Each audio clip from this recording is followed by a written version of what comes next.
welcome Miguel Syjuco.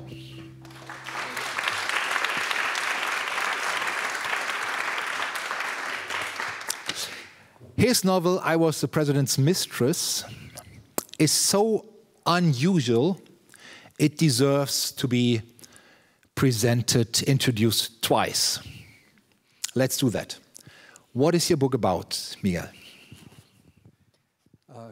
Guten Abend, ich bin froh, hier zu sein. So much for...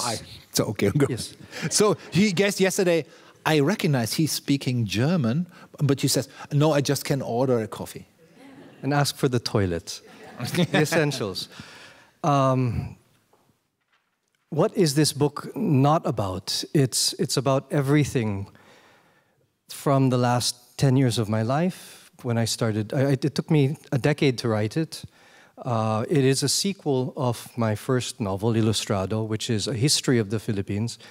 Particularly the role and the failure of the elite, the ilustrados, the enlightened ones, the Filipinos like Jose Rizal who had gone around the world and came back to push for the ousting of Spain in the Philippine Revolution. I Was the President's Mistress is the present, where Ilustrado was the past. President's Mistress is the present. It's Philippine politics. And so what is it about? It's about all the things you're not supposed to speak about in polite company. Religion, politics, and sex. And there's corruption, there's celebrity, there's social media, there's storytelling. But what it is, it's the story of, and that's on the surface, but really it's about Philippine politics today. And I knew, well, how many people in the world want to read about that? It's a tough thing to sell. So I coded it in sex, hoping that everybody, I mean, look at it. It looks like a romance novel. I really pushed for this cover. I really did. I wanted it to look cheap and very beguiling. But it tells the story of a young woman named Vita Nova who uses what she was born with to climb her way up through the different levels of Philippine society. She uses her wit, her beauty, her half-whiteness, and the authenticity of her poverty. And she becomes the Philippines' biggest celebrity, known for her sexy dancing. She was known for this smash hit on Instagram called the Sexy Sexy Dance. She wants to tell her story after she was involved in this scandal with the president. And so she enlists a young writer, who we assume is Miguel Syjuco, to write her biography. And being a writer who's struggling, he does. But being a good journalist, he also interviews the people she's speaking about. So what it is, it's a story told in 13 different voices, 24 different transcripts. It's a she said, he said. So it starts with Vita, and then it goes all the way back from being the president's mistress, all the way to her high school sweetheart. And that's what it is in the surface. But like with Ninochka, her hidden character is time. My hidden character in the book is the reader. Miguel Syjuco always figures in my books, but the reader always is pulled in to be complicit in assembling what is a deconstructed biography, an unfinished biography, the raw material, the drudgery that a journalist has to put together, that a writer needs to put together. The reader is involved in this, is made responsible for this. But at the same time, the reader is also made responsible for judging the characters and themselves in their complicity in this. So there's a lot in this book. Yeah, but that's it on its surface. Okay, my version now. Yes. Das ist ein Buch, wie ich es noch nie gelesen habe. Unfassbar unfassbares Tempo. Man schlägt die erste Seite auf und da spricht eine Frau zu mir, Vita Nova heißt die, und erzählt mir sofort, sie ist die Geliebte des Präsidenten gewesen und sagt mir auf der ersten Seite, erzählt mir alle Details, die ich nicht wissen will, über den Penis des Präsidenten, wie der Adolf Hitler fand, was er auf der Toilette macht und so weiter und so weiter. In your face wie nur irgendwas. Und dann verstehe ich, okay, es gibt eine bestimmte politische Situation. Dieser Präsident, von dem da die Rede ist, da lief ein Amtsenthebungsverfahren und um dem zu entgehen, hat er schnell mal vorgezogene Neuwahlen angesetzt. Das ist, was Miguel gerade gesagt hat. Es geht um Politik, es geht um Sex, es geht um diese Frau. Das alles mag zwar auf den Philippinen spielen, aber ich lese das und denke, das ist die moderne Welt. Das sind die sozialen Medien. Diese Vita Nova hat 22 Millionen Follower auf Instagram. Die weiteren Parallelen, dass sozusagen ein Präsident stürzt möglicherweise über sein Verhältnis mit einer Frau, mit einem Pornostar, der ihm da vielleicht Schweigegeld gezahlt hat, kommt einem irgendwie vertraut vor, dass sozusagen Menschen an der Macht bleiben durch politische Machenschaften, um juristischer Verfolgung zu entgehen, kommt einem irgendwie bekannt vor. Also wie gesagt, im Gewand der Philippinen ist das ein Roman, der total viel über unsere Zeit, die Mechanismen der Gesellschaft, der Medien und so weiter erzählt.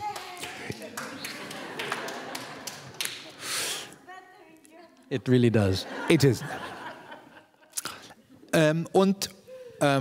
Wie Sie gerade gehört haben, der Roman behauptet von sich, von Vita Nova selbst geschrieben zu sein und besteht aus den Mitschriften von 13 Gesprächen, die ein Journalist namens Miguel Syjuco mit Vita Nova geführt hat. Und er hat auch Gespräche geführt mit Menschen aus dem Leben von Vita Nova. How does this Miguel in the book differs from the one I'm sitting next to on the Blaue sofa?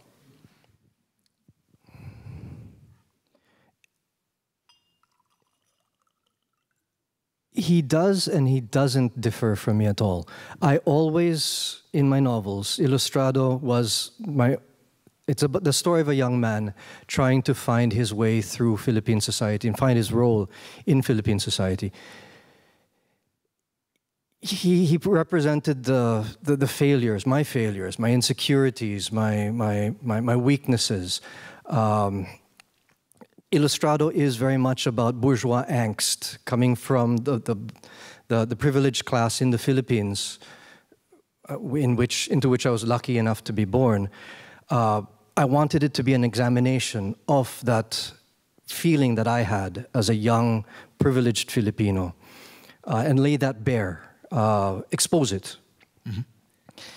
In this one, he is again a very earnest young man, in over his head, trying to be a journalist who finds the truth in these stories, but is being pushed back and forth between all of these truths or lies or these falsehoods of the different characters. Mm-hmm. He's in over his head, and he's being manipulated by Vita, who he thought he was better than. He's the one telling the story, mm-hmm.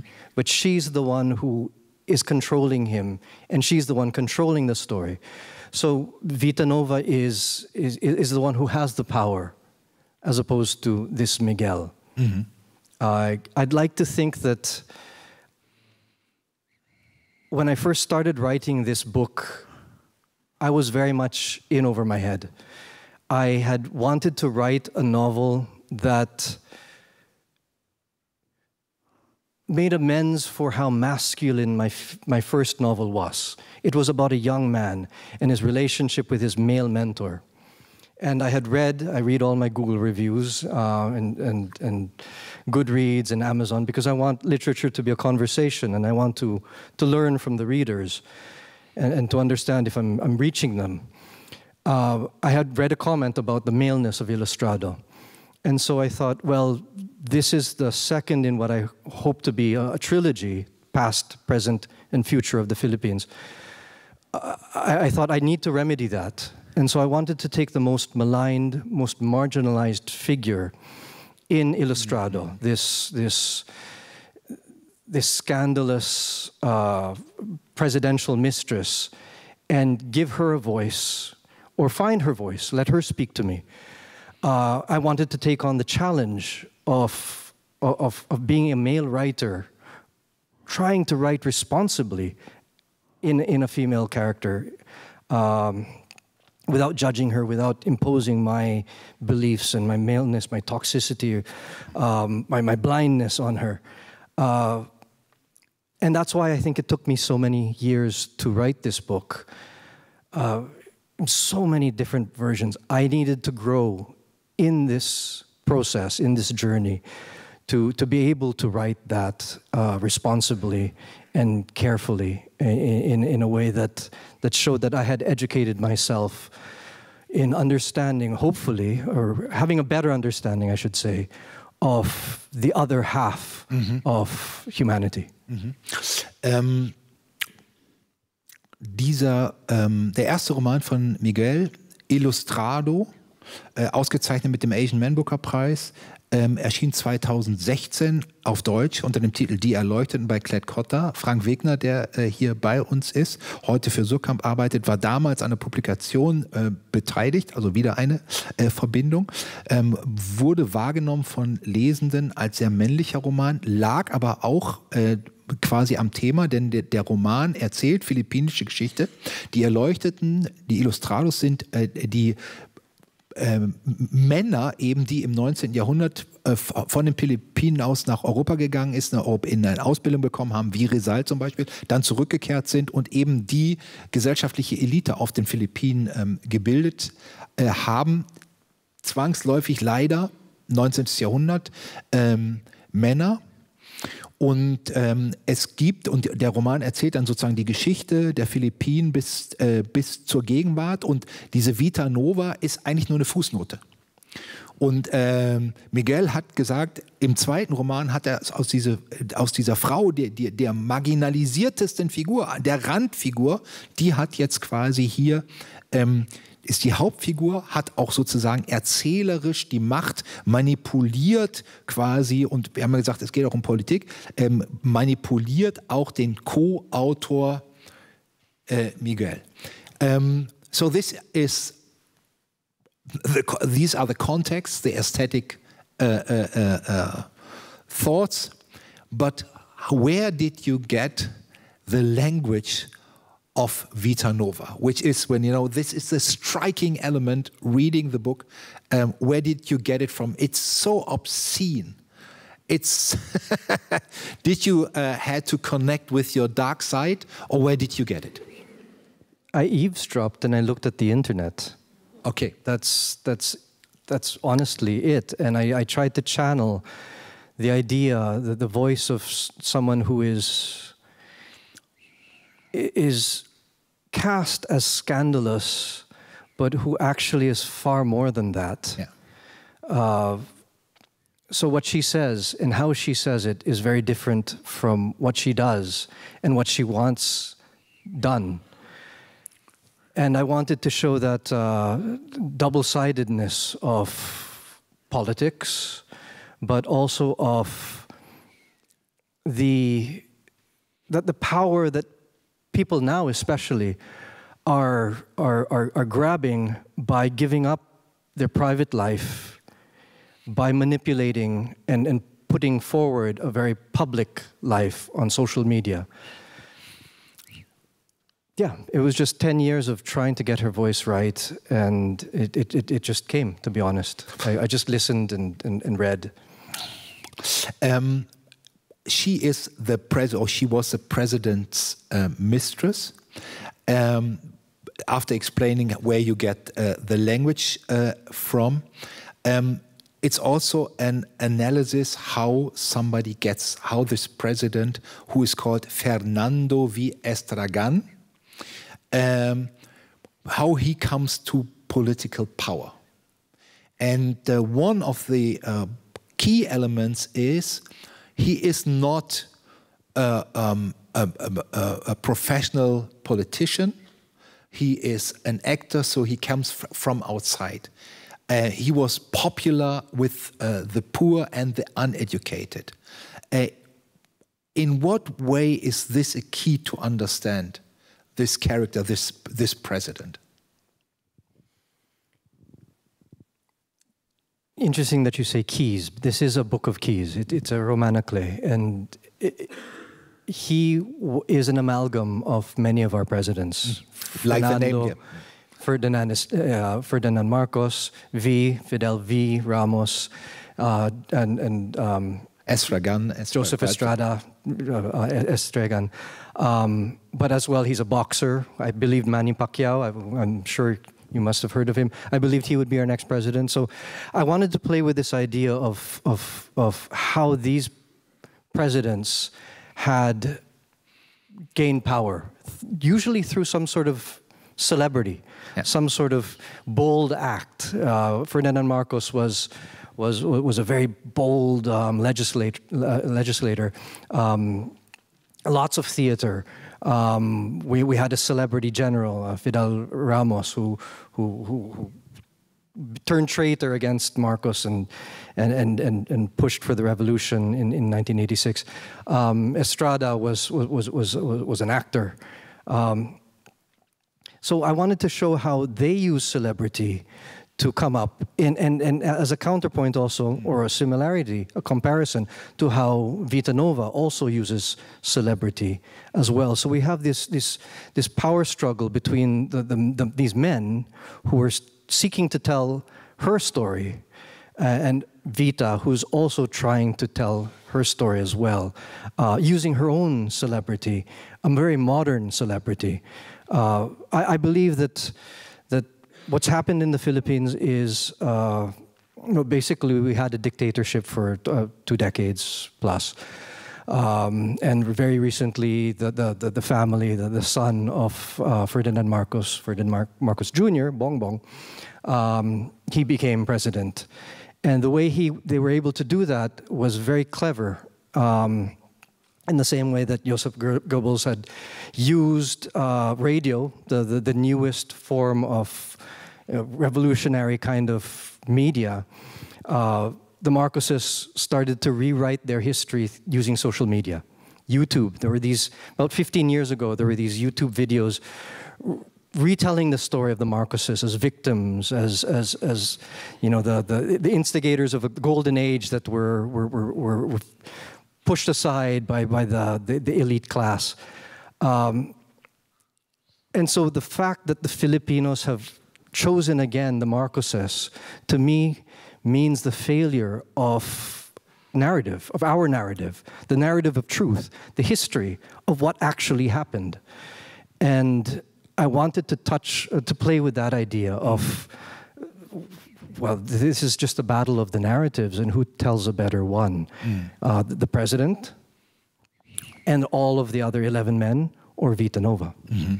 Es ist also, ich habe Miguel gefragt, welche Rolle sozusagen Prominenz spielt, weil diese fiktive Figur, in die ganz viele Elemente tatsächlicher philippinischer Präsidenten eingeflochten sind, inwieweit und der wird präsentiert als Filmstar, als ehemaliger Boxer, hochprominent, hochbekannt, sehr geschätzt, insbesondere bei den ärmeren Bevölkerungsschichten, den ungebildeten Bevölkerungsschichten, inwieweit diese Popularität Schlüssel zum politischen Erfolg gewesen ist.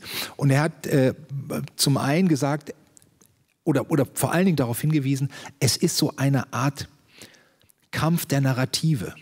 Popularität bedeutet natürlich schon mal, dass man einen Vorsprung hat. Die Leute kennen einen, und er hat zum Schluss darauf hingewiesen, dass der Sieg in den letzten Wahlen 2022 des Sohnes von Marcos, dem ja eine Diktatur auf den Philippinen zuzuschreiben ist, vom Jahr 1971 an. Wie kann der Sohn eines Diktators gewählt werden?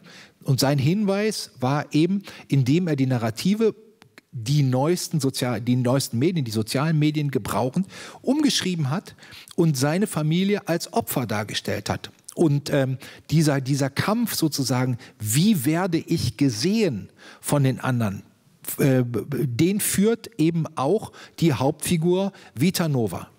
The interesting thing about the novel for me and touching this subject is, we hear Vita's story, we hear the story of these 11 men who are connected to her history, and to give our audience some impression, wir begegnen da zum Beispiel den Jesuiten Father Yoda, der vorgestellt wird als Gentlemaniac.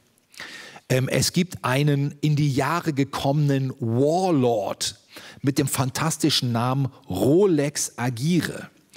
Der ist ein Gourmet und führt Vita Nova ein in den Geschmack von Champagnertrüffeln. Es gibt einen Bischof Verdolagas Bacante, der hat ein enzyklopädisches Wissen über Sport, den römischen Senat, und lässt durchblicken, dass er vom Präsidenten wahrscheinlich einen japanischen SUV bekommen hat. Es gibt einen DJ Red, der kennt sich aus mit Wokeness, Drogen, Alkohol und Sex. Und es gibt zum Beispiel einen Kingsley Belly, der wird gleich eine besondere Rolle spielen. Der ist Special Assistant und Pressebeauftragter. Der ist der Erste, mit dem Miguel spricht. And what's ever so interesting is, from the outside, one would say, okay, these are the villains, or they are corrupted. But hearing them speak, one understands, wow, that are their motives. They regard themselves as decent people. What was in the process of writing this book, taking all these perspectives, what do you realize about people in politics, political system whatsoever? That I realize that everybody believes in the inherent goodness of their cause. To me, that is proof of the fact that good will always win over evil, because even the most evil person has to justify what they're doing as good. They're convinced of their goodness. Nobody does things because this is evil. They think they're doing something good. One of the things that I struggled with in writing this book was not judging my characters. I believe the author shouldn't judge the character.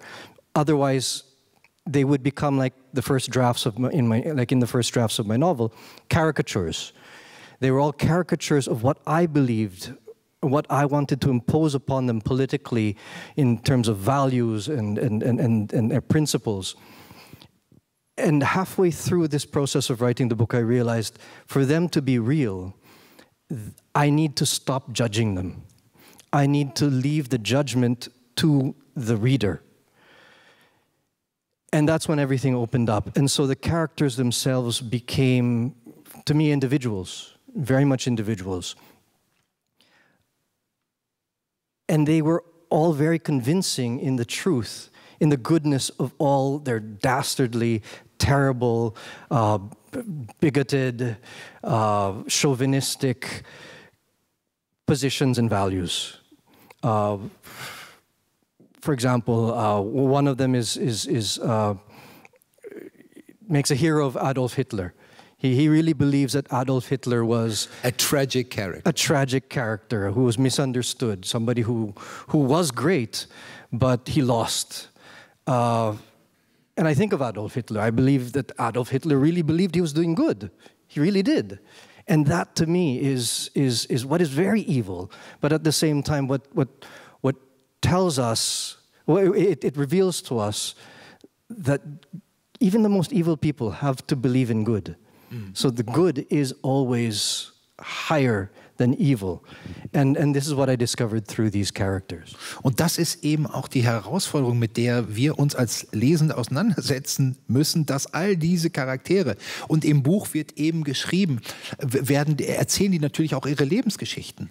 Und man versteht nicht nur die Motive, man versteht auch, dass diese Menschen einen Lebenskampf hinter sich haben, dass sie es zu einer Position gebracht haben, wo die sagen, verdammt nochmal, nach all dem, was ich erlebt habe, ich verdiene das auch. Ich habe was geleistet. Und was Miguel gesagt hat, sie glauben immer noch daran, etwas Gutes zu tun, wie verbogen das auch ist. Und er hat ja anfangs gesagt, dass so wie bei Ninotchka sozusagen das zugrunde liegende Thema, der eigentliche Held, der eigentliche Hauptfigur, die Zeit ist, hatte Miguel gesagt, bei ihm ist es der Leser, die Lesenden. Und das ist eben genau das, womit man konfrontiert wird. Als Lesender muss man sich zu diesem Buch eben auch moralisch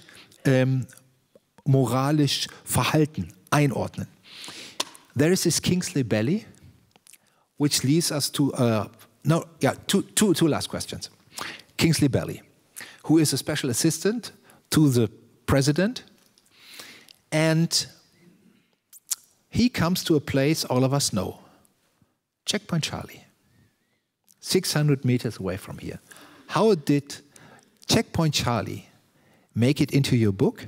And could you tell us, to give us an idea of what kind of insight Kingsley Belly has, an understandable insight? What insight did he gain when he went to Checkpoint Charlie? So communism plays a big role in this book, as it has in Philippine history. We've had an ongoing, a long time revolution, a communist revolution, armed revolution. And a lot of our educators and artists have been confronted with this very unequal society that is the Philippines. Landowners, rich elite, these families monopolizing power. Until now, our parliament, our Congress, is run by just a few dozen families, and it's just a a game of musical chairs of trading power. And so, to a lot of the intellectuals in the Philippines and non-intellectuals, the allure of communism, which is in many ways one of the last great ideas of humanity that we tried to fix the world, and ended in a tragic failure. This idea of communism is very present in the book. So you have these former communists who became the bourgeois power brokers, like Kingsley Belly, for example, who was a student revolutionary. He was a dyed-in-the-wool, red-blooded communist. But somehow, and this is very fascinating to me in Philippine politics, because you get these figures who are like this. They were student activists. They were good. And then suddenly they become the most corrupt, the most greedy, the most bourgeois kind of characters, people, and politicians. And so that always fascinated me. How do they live with themselves? How do they change? So Kingsley Belly had his moment when he came here. He was this was before the fall of the wall. He was with a group of journalists? He was with a group of journalists, and he was in Paris. He got drunk. He was going through a terrible divorce. He found himself on a train and somehow made it all the way to Berlin. And the first thing he wanted to do was go see the other side. And so he finds his way to Checkpoint Charlie, and he sees the other side through this hazy mist. Apparently it rains a lot here in Berlin, and it was a very rainy day, and he was standing there in the It used to rain. Let's put it like this. Yes. And he wanted to see the other side, and he meets this woman who says, "You want to see it? Come to my apartment. I can show you." So he trudges up the stairs and looks over. And in the meantime, actually, on the way, he sees all the graffiti on this side of the wall. And he finds it beautiful. He says, graffiti is an act of protest. It's the voice of the voiceless. It's an adamant kind of expression. And he was enamored with that. He saw it as frescoes. He saw it as an important part of democracy. And when he went up into the apartment and he looked over no man's land and he saw the other side of the wall, on the other side of Berlin, and he saw that it had been all whitewashed and clean. There was no graffiti. Yeah. He had this turning point, and he said, "This is what I believe in. This communism." He had already had many doubts, but this is what changed him. This idea that it was anti-expression, and he gave up communism, and then eventually became an arch capitalist, power broker, that kind of thing. And that's how Kingsley Belly came about, in being the president's hatchet man and pimp. He was the boyfriend of Vita Nova, and subsequently she went from him to the president, as one of his critics called him, who remains Furio Almondo, a journalist who remains a communist, a true believer until today. He called him the president's toilet brush. Here we go again. Und Sie bekommen ein Beispiel dafür, wie lebensnah und überzeugend Miguel erzählt, gerade an dieser Episode, da kommt dieser Mensch als Student, begeisterter Kommunist, kommt nach Berlin, sieht durch das Fenster, hat eine besondere Perspektive, sieht, dass die Mauer auf der einen Seite voller Graffiti ist, auf der westlichen Seite voller Graffitis, Protest, die Stimme der Stimmlosen. Auf der anderen Seite wurden die Graffitis übermalt, wenn sie überhaupt da gewesen sind. Und das ist der Moment, wo er versteht, dass der Kommunismus eben eine schöne Idee ist, aber in der Realität nicht das hält, was er verspricht. Und das ist sozusagen sein innerlicher Wendepunkt. Wie gesagt, hier in Berlin stattgefunden, 600 Meter entfernt. And talking about Berlin, and as I would like you to create the bridge to our next segment, because yesterday when we were speaking, you said José Rizal kind of coined your understanding of what a novel is. José Rizal used the novel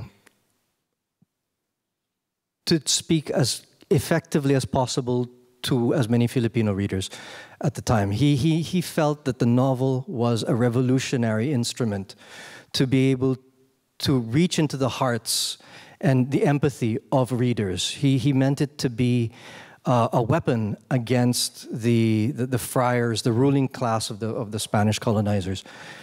And so Noli Me Tangere and El Filibusterismo were the books that were a call to revolution, but it was also a very nuanced examination of how complicated and difficult the revolutionary spirit was at the time. But eventually it meant that the Spanish authorities arrested Rizal, brought him to the Philippines, and executed him. He became a martyr and then a Philippine hero. And so to me, the Philippine novel always looms his novel looms very large in the reason we Filipinos write novels. We want to see change. We believe, well, speaking for myself, that the novel can make a better world. It can inspire people. And the truth is, I'm thrilled to be here speaking about this because I pushed for this novel to come out before the Philippine election in 2022. It is about democracy. It is about freedom of speech. It is about corruption and the brokenness of Asia's oldest democracy. And my publisher didn't take as quick as I had hoped. It came out a month before the election. Nobody was able to read it before the election. It broke my heart. It got one review. I didn't have a book launch. I didn't have anything. It didn't sell to publishers in the UK, and so therefore nobody in Europe wanted it. I lost my agent. I have no publishers. I'm starting basically from zero, as less than zero, because I'm a writer of weird books that don't really sell. and difficult books, I think. At least that's what the Goodreads and Amazon reviews say.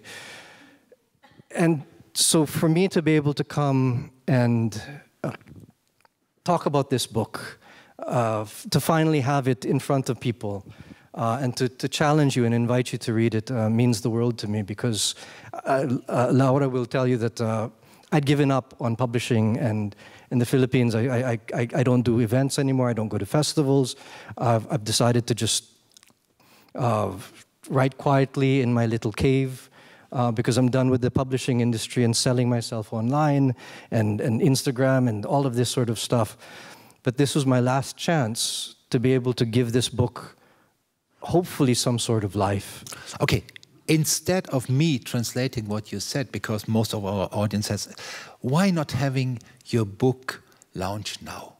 Okay. Why not finishing our conversation with you reading the beginning and introduce us to Vita Nova? People that can then go out and buy, to the juicy language of Vita Nova. Please. Thank you. That means a lot to me.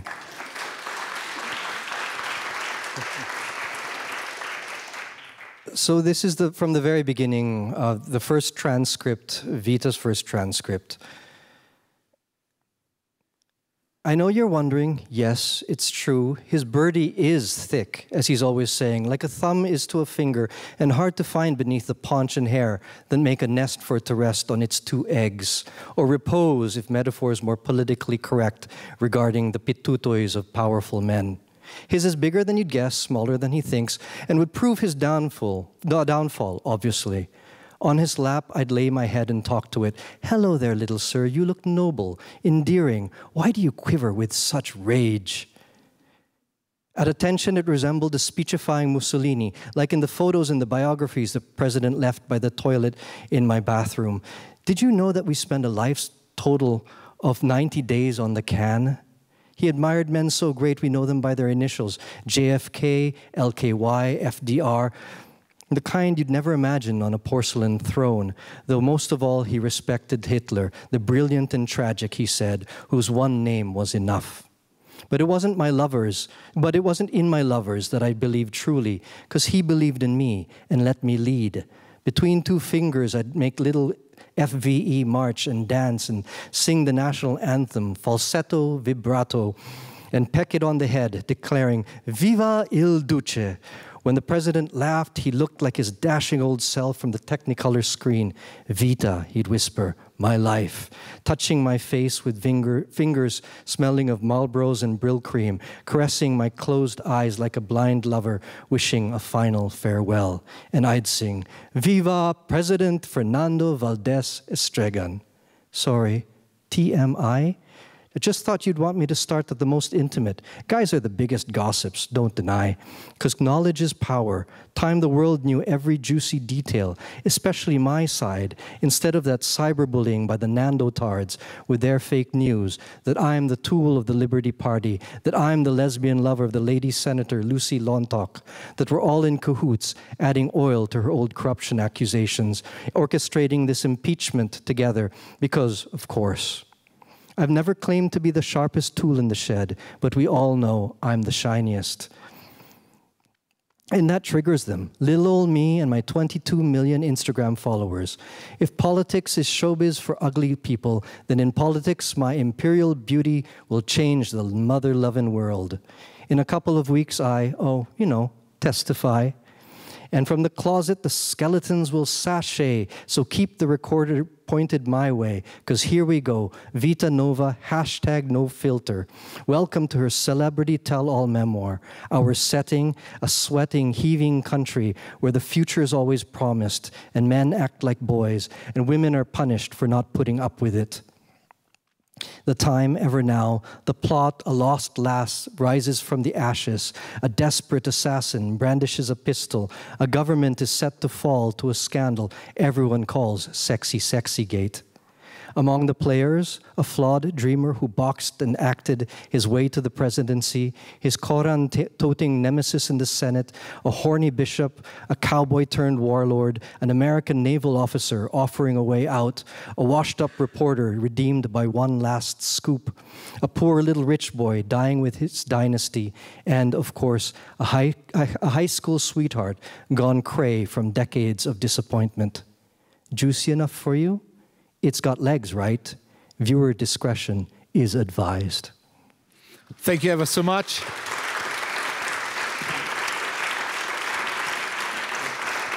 I would say we meet again at the presentation of the German translation. Thank you ever so much, Miguel.